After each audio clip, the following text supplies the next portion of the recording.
Hey guys, you know, some bloggers and commentators are saying this was the worst Oscar telecast ever, but they're forgetting that in 1958, the awards had all been given out and they still had 20 minutes of airtime to fill, so Jerry Lewis flounced about the stage and tried to get the audience to do a sing-along with him.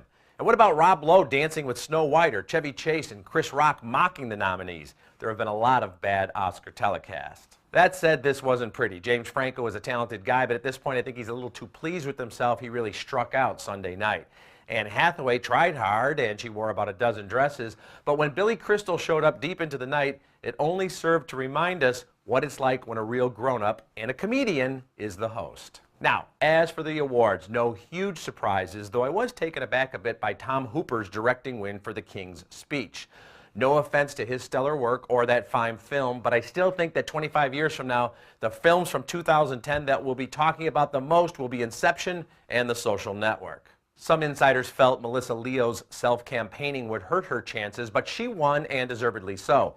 Christian Bale isn't exactly Mr. Popularity himself, but he's an immense talent, and his work in The Fighter was transcendent. Young actors such as Jennifer Lawrence, Haley Steinfeld, Jesse Eisenberg, and Franco himself could well have their day in the Oscar sun in the years and decades to come.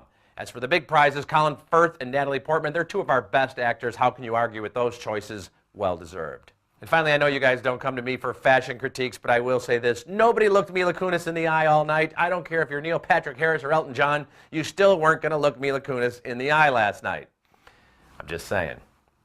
I'm Richard Roeper, and of course you can get all my reviews on Reel's channel and at richardroeper.com.